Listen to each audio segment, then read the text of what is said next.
गोलपुर गांव में एक बल्लू नाम का आदमी रहता था। बल्लू बहुत गरीब था। उसके घर में कोई नहीं था। बल्लू अकेले ही रहते थे। बल्लू के 5-6 बकरियां थे। बल्लू बकरियों के साथ ही अपना दिन गुजारते थे। बल्लू अपने बकरियों को रोज़ नदी के किनारे चराने के लिए ले जाते थे। उस नदी के किनारे में एक पीपल का पेड़ था और उस पेड़ में एक परी निवास करते थे।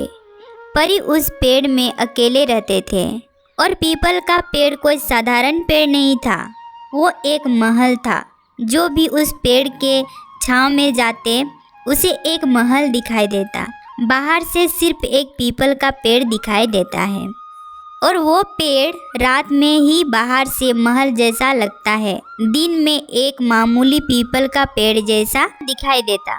बल्लू बकरी को नदी के किनारे चराने के लिए ले जाते थे, लेकिन एक बार भी उस पेड़ के नीचे नहीं गया था। बल्लू हर रोज की तरह अपने बकरियों को नदी किनारे चराने के लिए ले गए थे, लेकिन उस दिन बहुत धूप दे रहे थे। बल्लू धूप से बचने के लिए उस पीपल के पेड़ के नीचे सभी बकरियों को ले जाते हैं। बल्लू को वहां जाके एक महल दिखाई देता है। बल्लू देख के चौंक जाता है और बोलते हैं, अरे हम तो पेड़ के नीचे आए थे, अचानक ये महल कहाँ से आ गया यहाँ।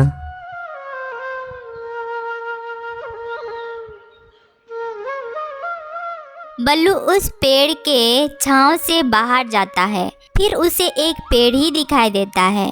फिर से वो पेड़ के नीचे जाता है। बल्लू को पहले जैसा एक महल ही दिखाई देता है। बल्लू उस महल के अंदर देखा तो हैरान रह गया। बल्लू पहली बार ऐसा महल देख रहा है। नया नया सामान, नई नई चीज़ें देख के वो हैरान रह गए। बल्लू वहाँ के सामान को अपने हाथों से छूने लगती है। तभी अंदर से एक आवाज़ आती है,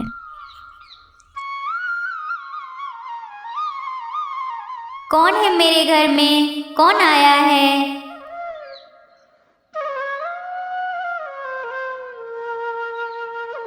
परी जाके देखा तो वहाँ एक लड़का खड़ा था।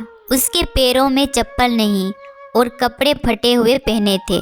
और इधर बल्लू उस परी को देख के डर जाता है। परी बल्लू से पूछते हैं,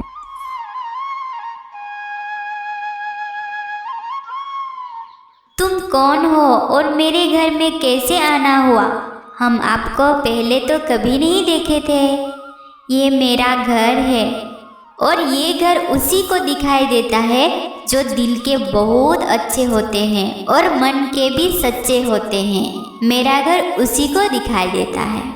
तुम मेरे घर तक पहुंच गए हो, इसका मतलब तुम दिल के और मन के भी बहुत सच्चे हो।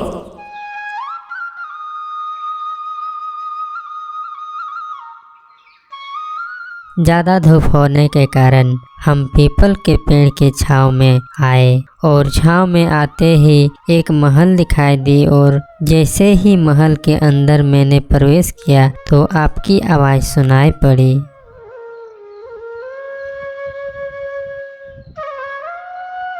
ये महल तुम इंसानों के महल जैसा नहीं है, ये एक परी का महल है और ये महल अदृश्य महल है। बाहर से एक मामूली पेड़ और अंदर से एक महल।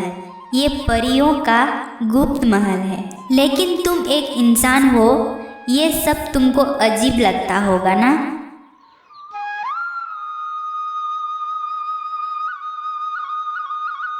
हाँ, अजीब क्या, बहुत अजीब लगा। पेड़ और एक महल, ऐसा तो मैंने पहली बार देखा।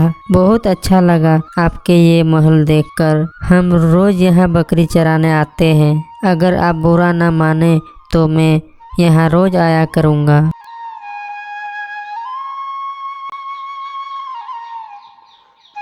हाँ, क्यों नहीं, तुम आ सकते हो, लेकिन याद रखना इस राज के बारे में किसी को मत बताना, नहीं तो कोई इंसान इस पेड़ को नुकसान पहुंचाएगा और मेरा महल टूट जाएगा। इस पेड़ से ही मेरा महल जुड़ा हुआ है, इसलिए इस राज के बारे में किसी को नहीं बताना।